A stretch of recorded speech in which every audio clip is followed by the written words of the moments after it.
Makikita nyo guys, yung in-order namin ay halagang 183. 111 yan. Magkano to? 111. Sama tax. Ito pala. Ayan, 211.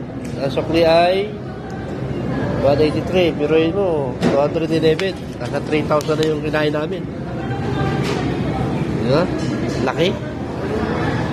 Siyempre, iba yung pera ng Pinas, iba yung pera dito sa abroad.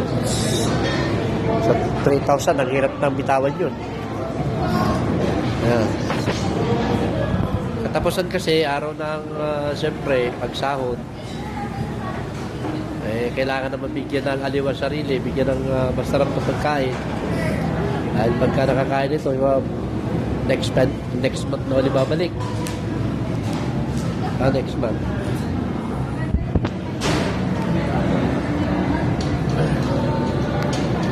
Ayun.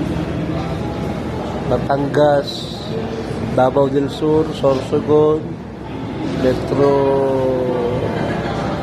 Manila, Palawan, Cebu, Sultan Kudarat, Tulay Mindoro, may Bulacan. Talagay dyan.